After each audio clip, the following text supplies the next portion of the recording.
Welcome back to the channel. It's me, Eric. If you're new, please subscribe.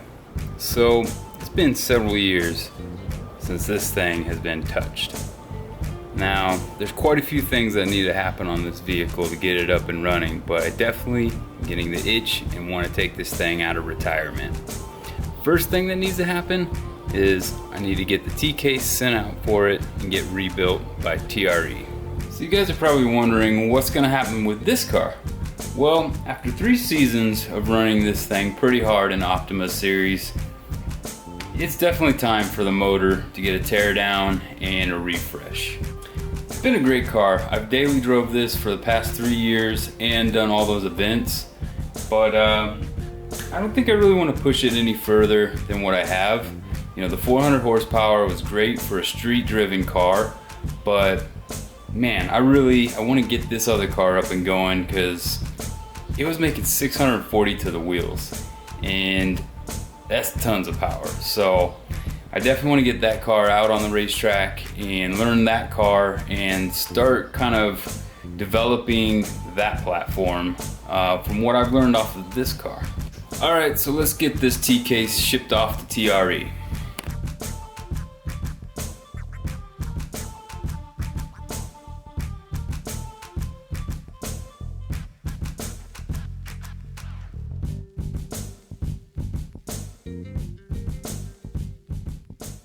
So now that we got the T-case sent off to TRE, let's talk about what needs to happen with my Evo 10. Alright guys, so I've kind of left everything undone because the transfer case is going to need to go back in the car. And if you've ever done a transfer case, which I will show you guys how to do it once the T-case comes back, but man, there's a lot of bolts that hook up to the transmission over here, and also the axles got to go back in, the axle stubs, all that stuff. So I left this undone where the ECU and the boost controller, all that stuff is, so that way I can loosen up the motor mounts and all that stuff and be able to wiggle stuff around to get the transfer case back in. So all that's got to happen to get this back together. Now you guys may have seen one of my other videos where I did a battery relocation on my Evo 9. All that stuff came off of this car, so I'm gonna need to order up that stuff again. I don't want to take it back out of that car.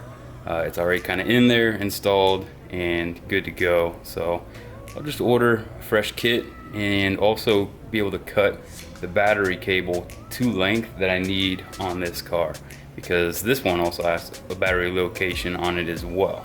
You see right there, that's where my small battery goes for this vehicle, and it's definitely much shorter length than where the normal battery would sit, which is back here.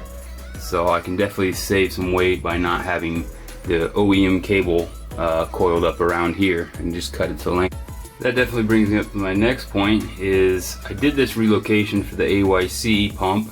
I'm only using it right now for the ACD basically, but yeah, this is pretty strange. Not up to par as far as how that is rigged up right there. So I'm gonna need to fix that as well. Now while all this was functional, I need to clean this up. I want to do a custom dash for this, and that way it hides all that rat's nest that's right there. But also, that's not gonna fly. I gotta get myself a digital dash of some sort, and that way I can get rid of the gauges. Everything will all be on that digital dash. So then I can also make a center console that's custom and looks much cleaner than what the current setup is right now. So you may remember a few videos back I did the TRE rear diff swap on my Evo 9. Well, that came out of this car, so I'm gonna be putting that one back in this car because that thing works so darn well that I gotta use it for this car. So I'm definitely gonna have to get that swap back in there, and that will kind of button up everything. This thing is definitely gonna need a little cleanup and some TLC because it's just been sitting for a while collecting dust. I do want to get rid of some of the decals and stuff that are on the car, and also the old livery that I had going on with it, because for next year I want a totally different look for the vehicle. I really miss the Carolina blue on the front. It's, you know, kind of a staple of this vehicle, that color. And for next year, for Time Attack, I'm going all in, and I definitely want to have a different look for this vehicle.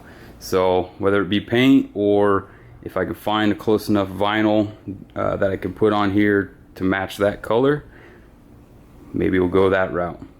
But definitely stay tuned for that. So that's pretty much the gist of it, guys.